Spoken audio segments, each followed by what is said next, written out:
Halleloia, miarabantsika rehetra tonga soa eto amin'izao hanina saza izao amin'izao andro marainany fa 20 ny volana May izao. Tonga soa ianao amin'ity fampahirizana isan'andro ity, izay fotoana moa isakafoananao ara-panahy.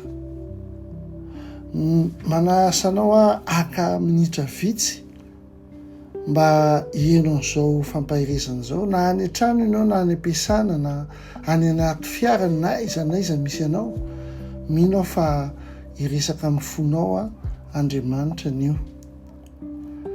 Ity volana ity moa dia natokana andinihana ny fahendrena, ary noho izany lohateny hodiniantsika androany dia ny hoe mandehana amin'ny fahendrena, mandehana amin'ny fahendrena. Araka ny tenina amin'ny Efesianina 5:5-12 ka hatramin'ny 9:10 izay milaza toy izao hoe: koa tandremo tsara izay fitondrantenanareo mba tsy ho tahaka ny adala fa tahaka ny endry, ary araroty ny andro azo anaovantsoa satria ratsy izao fiainana izao. Tena lalina ty tenin'Andriamanitra ity. Te anontanianao zavatra iray aloha hoe firy moa zany ny fotoana very isan'andro nefa tsy tsapanao akory?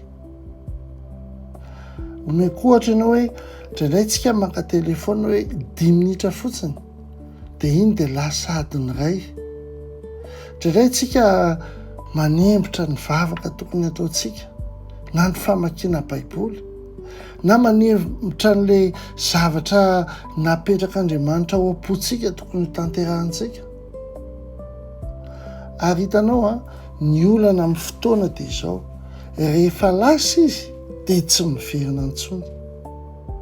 Ny vola mety miverina, ny asa mety miverina, fa ny andro very na minitra very na sekondra very dia very mandrakizay. Ary izay mahatonga ny Paoly ny teny hoe mitondrà tena tahaka ny endry ka araraoty ny fotoana. Izany hoe aza vela ho lanin'ny zavatra tsy misy lanjany ny fotoana iainanao. Amen. Aza mihevitra fa hoe ny fahendrena dia fahaizana miteny be. Tsia. Ao amin'ny baiboly ny olona endry dia olona mahay mampiasa ny fotoanany amin'ny zavatra tena misy antony. Satria ny fotoana ampiasainao, ny fomba ampiasainao ny fotoana zany dia mampiseho hoe inona ny lara-pahamehanao. Izay andaninao ny fotoananao dia izay no anajara ny fiainanao. Raha betsaka ny distraction zany eo amin'ny fiainanao sy tabataba foana ny andronao dia reraka ny fanahinao. Fa rehefa manokana fotoana miaraka amin'Andriamanitra ianao tahaka an'izao ianao miaina an'izao hanina saza zao, dia tsy maintsy misy zavatra miova ao anatinao ao. Lasa matanjaka ara-panahy ianao, lasa miverina ny fanantenana, lasa milamina kokoa, lasa mazava kokoa ny fanapa-kevitrao. Alleloia. Tiako be ity hevitra ity hoe ny fotoana very dia very, fa ny fotoana natokana ho an'Andriamanitra dia mitondra vokatra mandrakizay. Amen. Ny fotoana natokana ho an'Andriamanitra dia mitondra vokatra mandrakizay. Tsy very mihitsy ny fotoana irahanao miaraka amin'Andriamanitra, na dia tsy misy mahita aza ny vavakao, ny famakianao baiboly, ny fanomponao, ny famelanao heloka, ny fampahirizanao olona, fa hitan'Andriamanitra avokoa zany. Ary no tsara, matetika ny devoly tsy te hampijanona antsika fotsiny, fa te hitazona antsika ho sahirana amin'ny zavatra tsy mahasoa. Be atao nefa tsy mamokatra ara-panahy. Izany ny antony antsoin'Andriamanitra antsika ny hoe hiverina, hifeny fotoana tsika. Ao amin'ny Lioka 2:2-3 sy 7-13 dia misy ohatra ao izay miresaka amin'ny mpamina ny vavy ao amin'ny baiboly ao. Vehivavy efa ho 420 taona izy Ary hoy ny baiboly hoe tsy niala tao amin'ny tempolo izy fa nanompo an'Andriamanitra andro aman'alina tamin'ny fifadikanina sy ny vavaka 420 taona. Nanompo an'Andriamanitra andro aman'alina tamin'ny fifadikanina sy ny vavaka. Sara itsaina iny zany amin'ny taona izay lazain'ny olona hoe vita ny amiko, efa antitra, nefa izy mbola nanokana ny fotoana no an'Andriamanitra izy. Dia inona ny valiny azony tamin'izany? Nahita an'i Jesosy izy, nahita Mesia tamin'ny masony manokana, izay tsy hitany maro dia hitan'ny vehivavy iray nahatoky tamin'ny vavaka. Nahoana? Satria ny fotoana miaraka amin'Andriamanitra dia mampitombo fahatsapana ara-panahy.